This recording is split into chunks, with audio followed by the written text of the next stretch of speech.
when I started to do dance, I took a lot of workshops in movement research. And there, I remember there was this Elaine Summers who was working on kinetic awareness. And within this formation, you have to really focus on body parts. And I know I'm not referring to the improvisation that maybe you are referring to, but I think that within this kinetic awareness formation, you have to kind of improvise in a way to observe and to become aware of what happens. So it's kind of move your body in order to, and I find it a kind of an improvisation. So like maybe you move your arm and then you check out or you observe what is happening. So for me that's already like a minor way of improvising and observation. Aha, what happens when I do this? So that's on the level of improvisation. If you ask me if I understand well, you wanted to ask me also when I was aware of performing. I have no idea. The first project actually I ever did was that I was working together with a painter. So I would be moving and he would paint. So, and then we also did like public sessions like that. And I think that that's basically the first time that as within my focus on contemporary dance, I think that was, actually it was often in public places where I would like this kind of 80s kind of starting to play around with the public space and what can you do and this kind of and then that in a public setting. Yeah, that was I think my first encounters with improvisation and performance. Yeah, quite uncomfortable, I have to say. I remember an extremely uncomfortable feeling, like being attracted to this idea of being in an exploration, but at the same time being super vulnerable, being like almost naked, you know, like and also not having a lot of experience yet. So, how do you say it? To be a novice, to like really explore it on your own, and then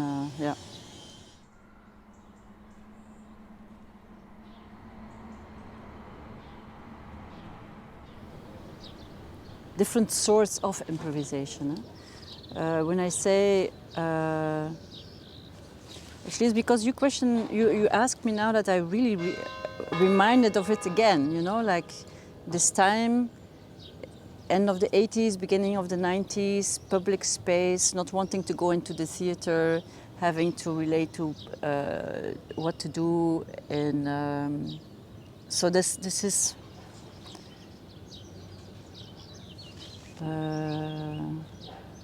is one, like the encounter with an unknown place and then how to behave in that and how to use that space. So it's not being in the theater, which is a black box, and knowing the space, but to have to challenge yourself by encountering a new space. That's I think one level of improvisation that I would recognize or have explored. A second one I would say is when you go on your own in a studio or with someone else, and you give yourself a task or you give yourself an interest, and then you start to try things out.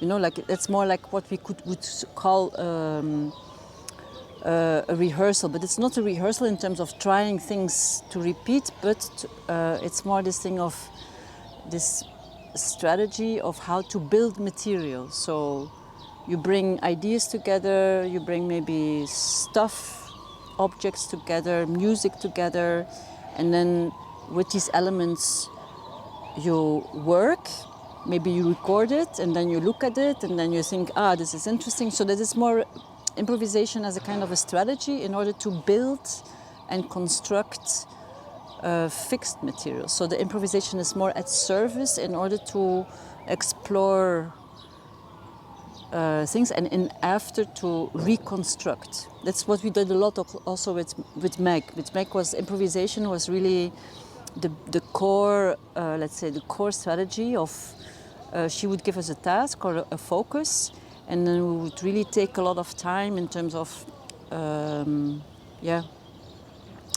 experimenting, trying things out, recording, and then she or we together we would pick things from a video recording and then or reconstruct it or continue to. So this is, I think, a very strong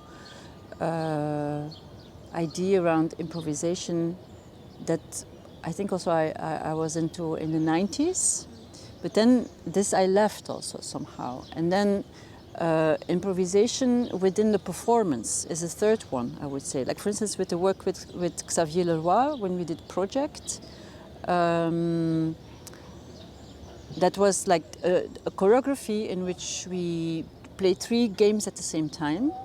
So there is no fixed choreography. And you could say that through playing the 3 games at the same time, you do an instant composition. So where in which choreography is just an instant dealing with choreographic frame, but it's not yet fixed what you will do. Yeah. A fourth one is that. What we did with Crash Landing, so you invite different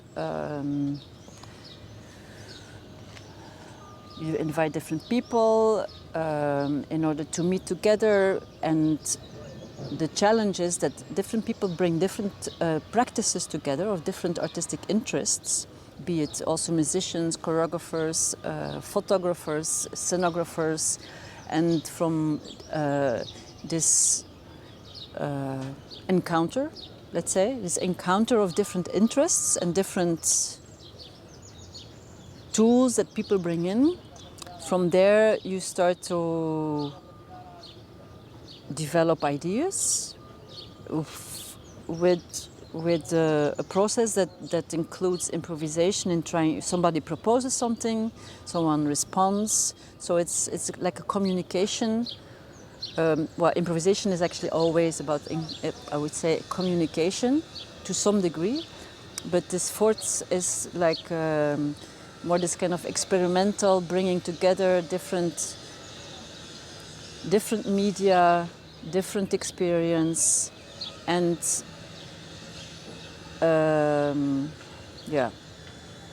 more this crash landing idea. Yeah, I think that's, maybe there's more, probably. Most probably. I think a conversation is also very much, for me, a simple conversation. For me, that is the most pure improvisation, let's say, setting, because it's about, and that's also in all of the other ones, is that there is a certain relation and thinking. And so, what is at the core of improvisation is that you don't know yet, no? One doesn't know yet, and there is a relational thing, yeah. I was thinking, now I was thinking of a total different situation. I was thinking, like, if you go to a forest and you don't have a plan yet to what your trajectory will be. What is that? What are the capacities that you need to use, or what is happening is that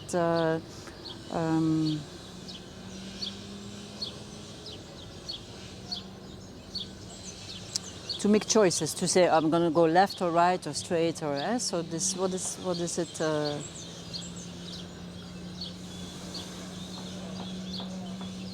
Well, I think it's not different than from, like, in that sense. I think improvisation is something we constantly do, but of course it's if I would say is that certain if I would, in my way of improvise, I think I would, this thing of awareness would be important, I think, like to observe. So not very, I'm not, I think in that sense, I will speak for myself, because of course different people probably practice improvisation, but yeah, to work a lot with awareness, to look, sense, hear, see, feel.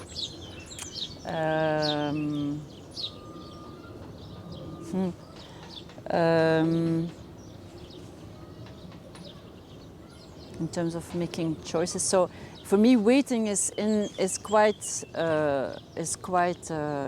something. So I'm not somebody who goes very fast. So I'm a slow improviser in that sense, maybe, or I need time in order to make the choice. So time, to use the element of time is included. Intuition, of course, is also an intuitive thing, but it's also important to do something in order to be able to react again. So it's not like only waiting, not doing anything, but to, yeah, it's action and response, and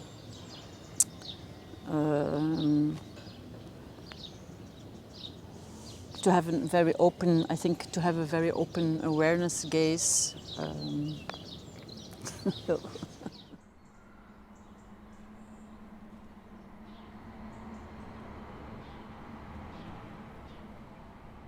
If I am in a process, for instance, with Meg, I have done a lot of improvisation, and I can see also the different strategies on how people improvise, or also what is your... do you improvise with what you know, or do you improvise with what you don't know yet? It's also very, very, very different. And I can see that people who, like, contact improvisation is a certain technique, and you can improvise without any technique also. So I think that is, and also how do you relate to yourself? With crash landing, I remember a lot that I was always amazed how fast people could go, and I was always like waiting and waiting. And if you wait too long, you don't do anything anymore. So that's also a problem. So it's also a way of like awareness, but then also at a certain moment to just go and follow a certain drive.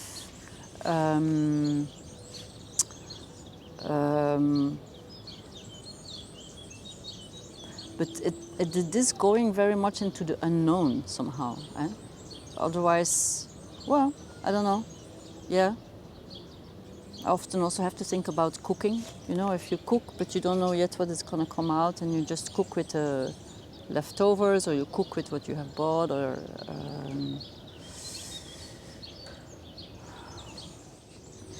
In crash landing, I have to say that there was also, in terms of collective, I also felt often very alone, you know, because if you have a lot of people coming together to improvise, it can become also, but that is a public improvisation, so that means that there is a lot of people, and then this, you have this thing of, yeah, you have to put yourself forward, you have to take the space. If not, someone else will take it. Like, you know, it's a little bit like this. In crash landing, it was sometimes a little bit like that, which I didn't like at all. I don't like this thing of I have to put myself.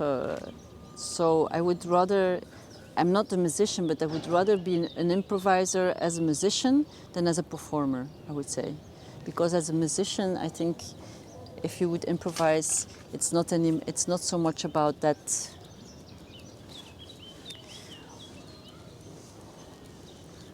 Well, I think also in crash landing, it was a lot about performing individualities, maybe also, or personalities, but also, like, for instance, in project, that's why I prefer these today I would prefer much more improvisation as within a setting that everybody knows, and it's not about showing off or something, but that you produce something together. That I think is interesting. But improvisation today, where it's about solos and getting in front, I really don't like it anymore.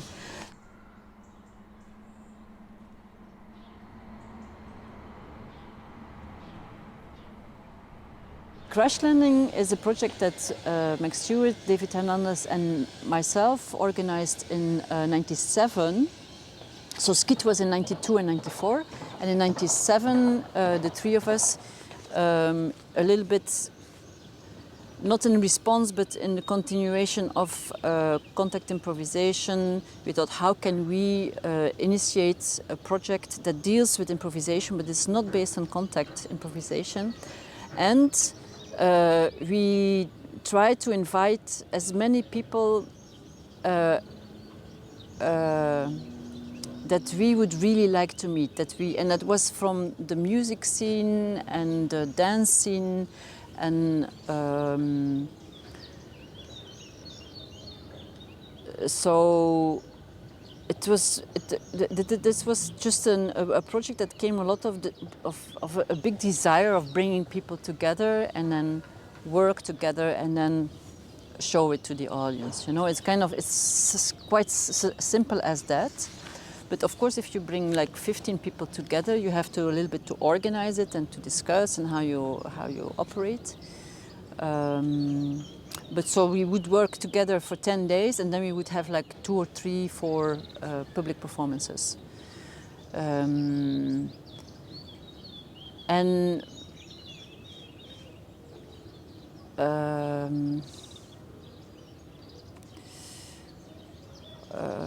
we didn't really have like a strong articulated strategy.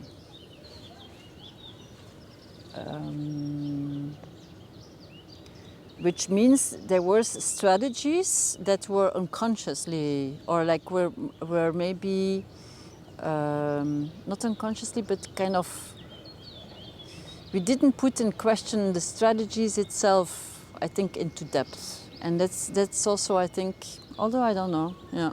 I mean, it's so long time ago, I don't remember so much.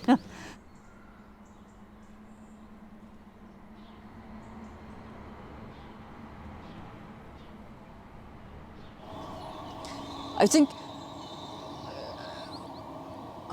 it's also this kind of a cliche that when you reach that, there is this kind of,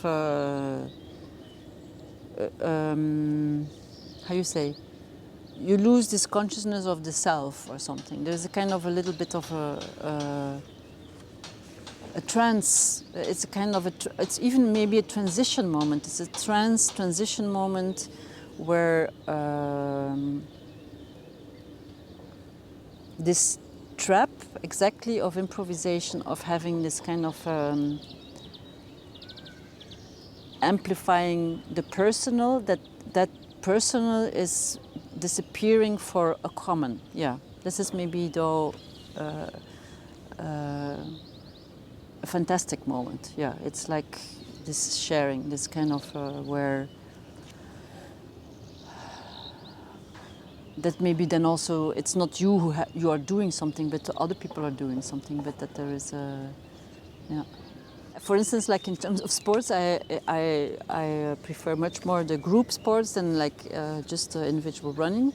And what is happening within the group sports is that the play together. I mean, like that's also like if improvisation becomes playful, it's also quite important, I think, and where. Yeah, the result goes beyond the individual, and then it goes beyond, yeah. But yeah, the adrenaline, the suspense, the adrenaline, the excitement, I also recognize in what you say.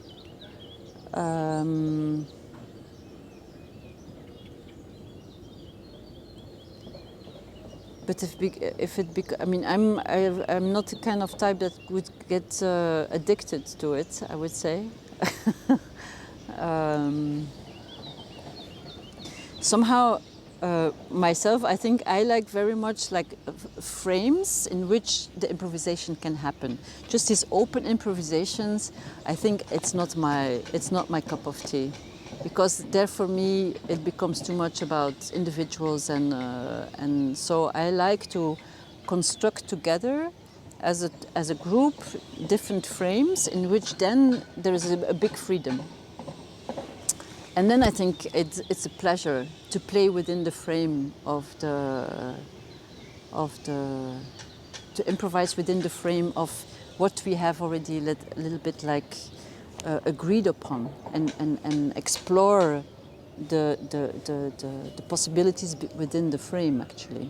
Yeah, that is, I think, that's why project is where we play the 3 games together. It's a lot of fun, and it's also when it's an epiphany and when it really works well, the improvisation, and it's also fun, you know, like it's not like hard work.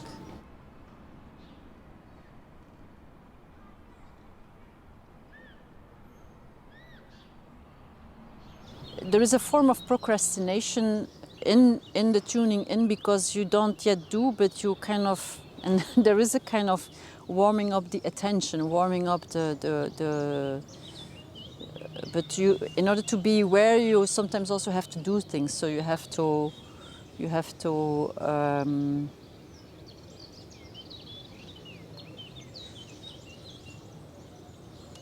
it's also, yeah, a confrontation. But so I think in this thing of instant composition,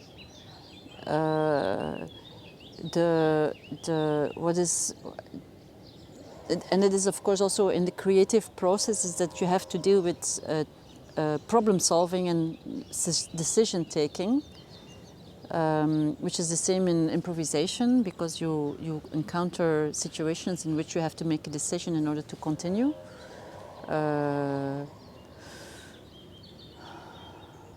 So the challenge is actually so in improvisation is that you organize distraction also by bringing people or bringing things together that are not yet known to each other, in order to trigger yourself to another level, or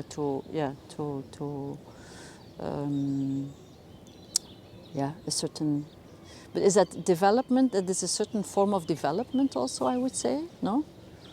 Not necessarily in growing or more, but in terms of transformation. Yeah, I think then in that sense that improvisation has a big element also of transformation in itself, no? Like growing, embodying information, knowledge production also a little bit. Knowledge production sounds a little bit too productive, but yeah, to learn through, yeah.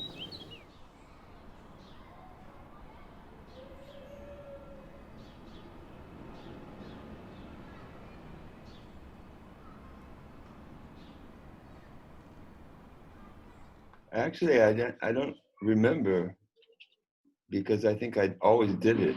So, and then I learned more about what it was, and then I realized that I had been doing it already for quite a long time in the way I played, basically.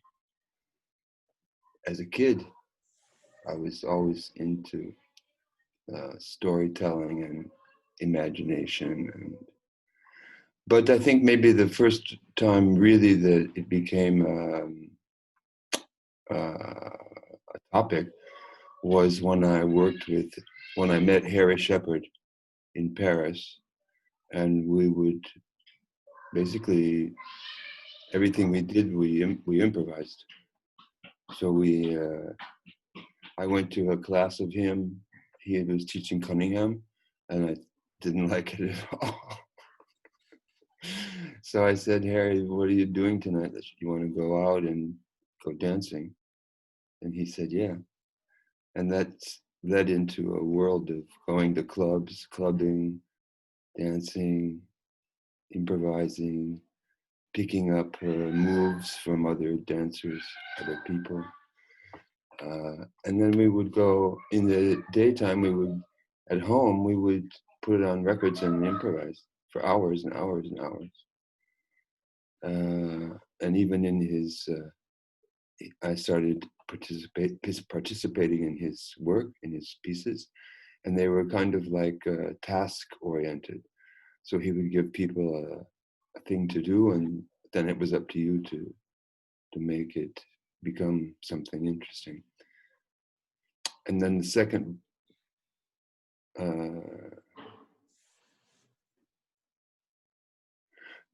I guess the second big event was he introduced me to Elsa Williamson, who was an African woman from Kenya and a teacher of African dance. And I loved her classes. It was the first time I really had fun because there were moves, but they were quite simple. But then you could do more or less on top of it what you wanted. And I worked a lot with she had fantastic musicians. And I worked a lot on rhythm and playing with the rhythm, out of the rhythm, inside the rhythm, all those things.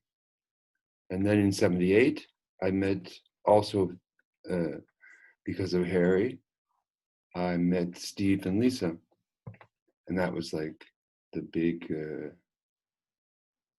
shift.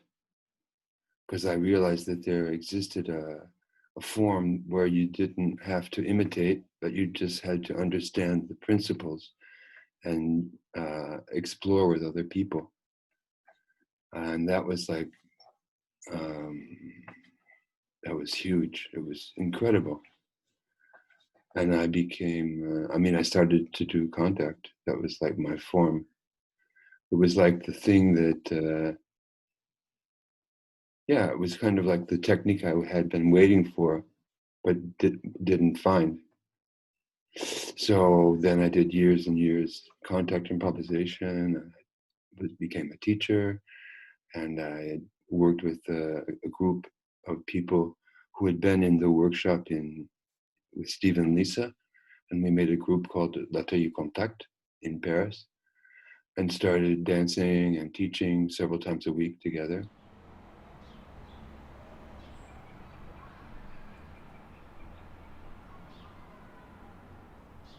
Oh yeah, there's tons of different,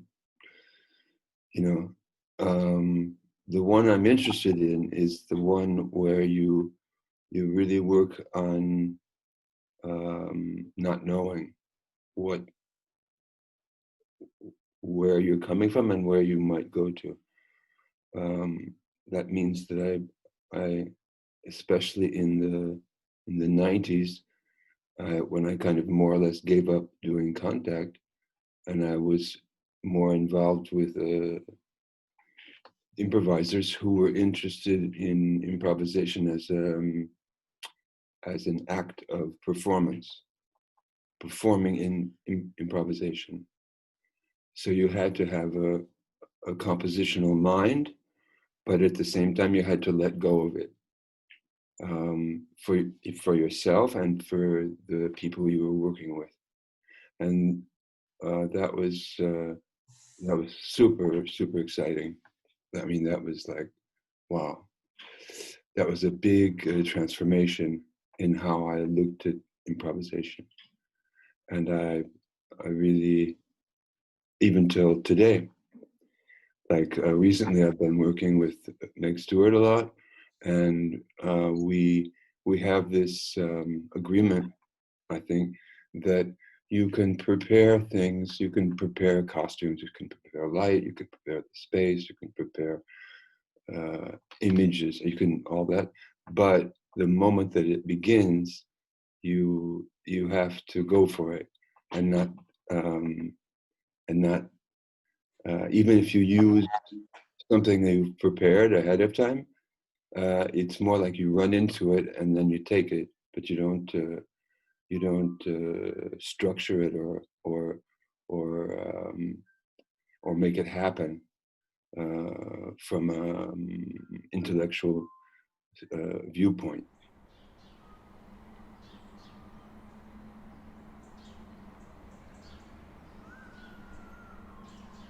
It has a lot to do with listening really listening, not like listening, but listening, fine-tuned listening, which it's not necessarily the ears, it's the whole,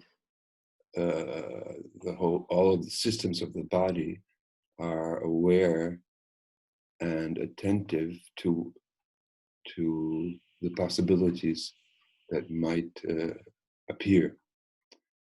Over the years, what has become really clear, and it's really what I'm interested in, is the idea that every second is a choice, whether it's voluntary or involuntary. You have to choose, or you have to be chosen, which means when you let go, to be, it's very related to listening. You let go and you let something take you, and you don't either, you say yes or you say no, but you 100%. And I think in the it's one of the hardest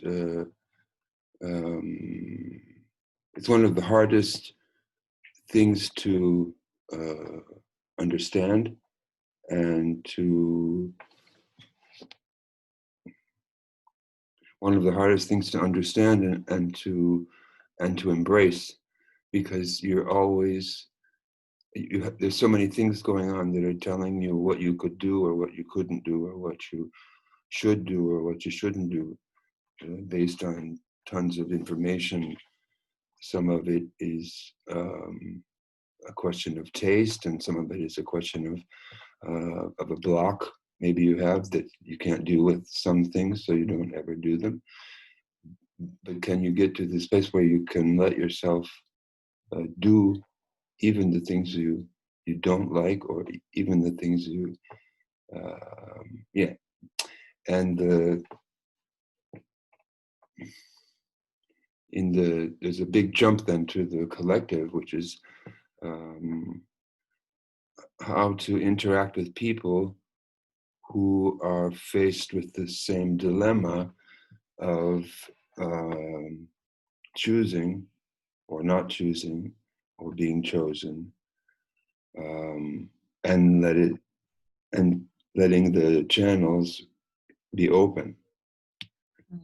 An example is, for example, when you touch someone, if you touch with no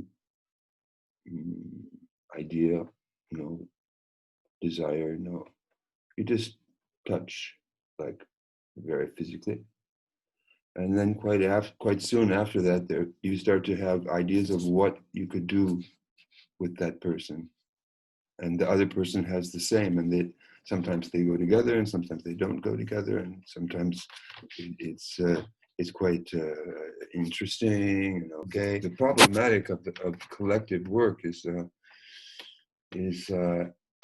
in the tuning of the different individuals into a collective situation. So keeping track all the time when you're improvising of what's happening that doesn't, it's not that it doesn't concern you, but it doesn't, you just have to make a connection, because the connection is there already. But if we're listening, we can perhaps find ways to make that connection a little bit stronger if we feel like it, or maybe not. It's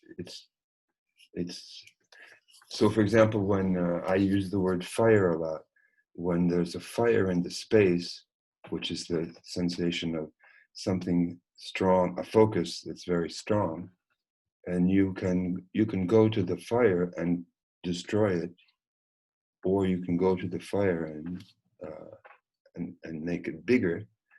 So you have to be very careful about your choices. Is it better that you stay away, in a counterpoint, or is it better to go and then join in and see?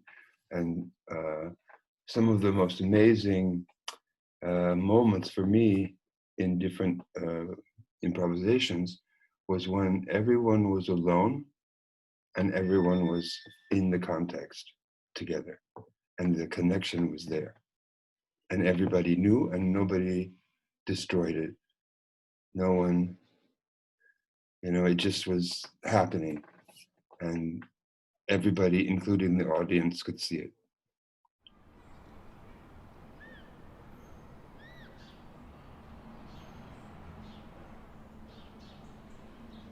I met all of the Portuguese in Skit, so João Fierro, Vera Montero, Nuno Rebelo,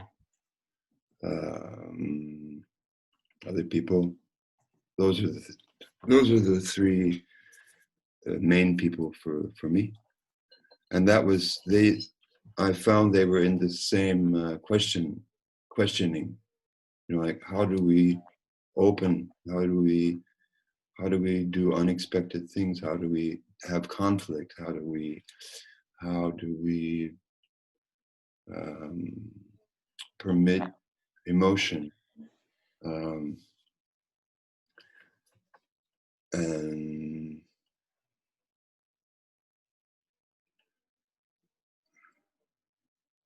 yeah, I remember vaguely quite a number of improvisations in Lisbon with Vera and João and Nuno and other people, and how it was exciting for me to go for it. Also, you have to know that I came from theater originally. So when I started dancing, I always felt like people, they're very, they're having emotions, but they don't show them. And this I always had a hard time with. So I was really happy that finally I was dancing and making theater at the same time. Franz is a great comedian, and Franz and me, we have a thing. We can do anything. We're ready for it. So these things with David, the same, on a more physical way. Franz, it's maybe conceptual kind of. So that was like a whole world opened in the 90s. That's when I met Meg also in Lisbon, in Skit. And around that time, two events very important, I think, one was Crash Landing with Meg, which I only participated in Paris, in the Théâtre de la Vida. So it was very, it was the first time that improvisation was on the big stage of Théâtre de la Vida, and people were really waiting to see, because in France the improvisation wasn't really happening. I mean, people weren't so interested to watch it. It was less than in other places. And those performances were, I think there was a lot of failure in those performances, but at the same time there was this wind of opening.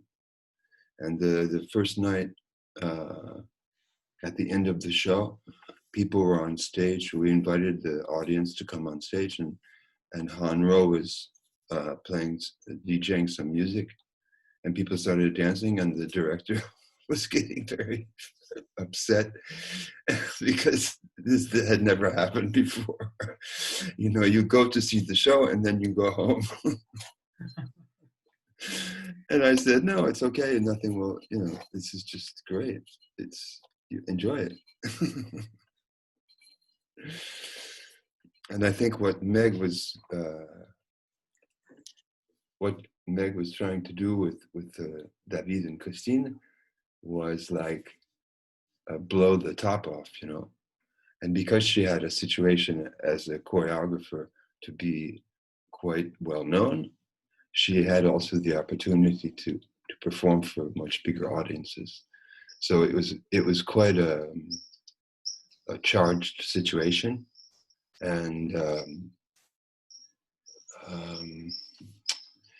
I personally felt that the performers weren't up to the level that I was experiencing, like with Click Click, that they were still a little bit worried about, can I do this, can I do that, should I do like this, should I do like that? And for me, that was a disappointment. And then in '98, I organized a workshop, a 3-week workshop with Steve Paxton, Lisa Nelson, and Simone Forti for 50 dancers, which was, I mean, that was the first time there was such a high-level media followed by the media and event. And it was followed by a 10-day improvisation festival with the 3 of them, but also with Vera, Joao, David, Franz, Julian, Carme, Hanalias, Stephen, Lisa, and me. And I don't know, am I forgetting somebody? I'm not sure. And that was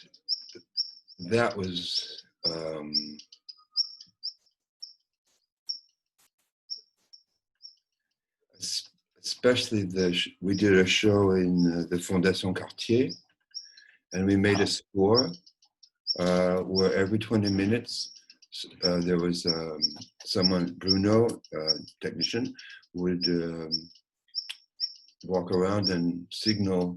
He had this little box with the cricket, and that signified that it was time to change. And in the 2-hour performance, you knew that every 20 minutes you would go to another place. And the last 20 minutes, we would all meet together. So there was 1, 2, 3, 4, 5 spaces in the building. And you never knew who you would be with. When you had to change, you would arrive and it would be full, or it would be not full, or it would be you were alone or you were with somebody else. And it was all based on the exhibition of Isemiyake, and each room had a different topic and a different atmosphere. Sometimes there was video, sometimes it was very dry, and the big room was full of these dresses that were on springs that would go up and down, and that's where in the end, we would all meet.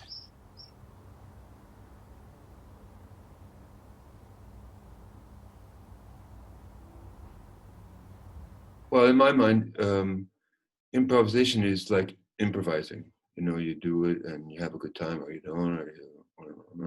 And real-time composition is you're really making a conscious effort to compose something. But the problem is that the paradox of it is that you're not. If you just decide to compose, it's not gonna be improvised. It's just gonna be if you know how to compose movement, that's what you're gonna do. So composition in real time is this thing of,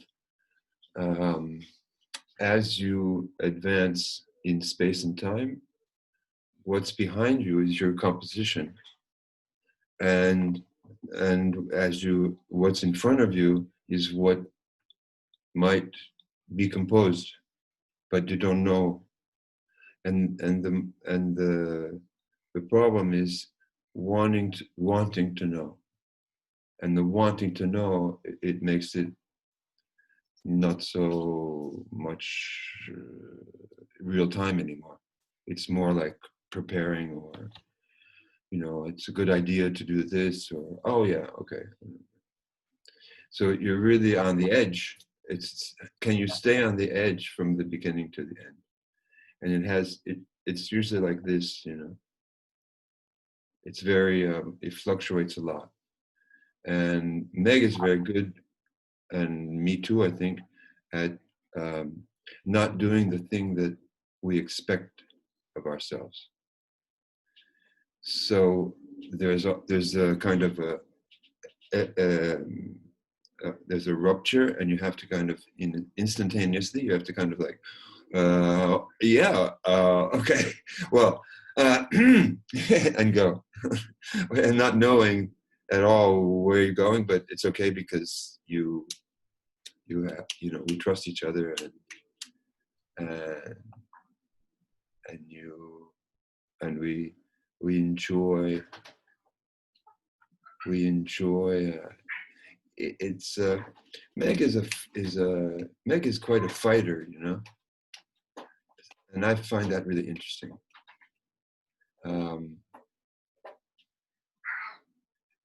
She's not taking any shit.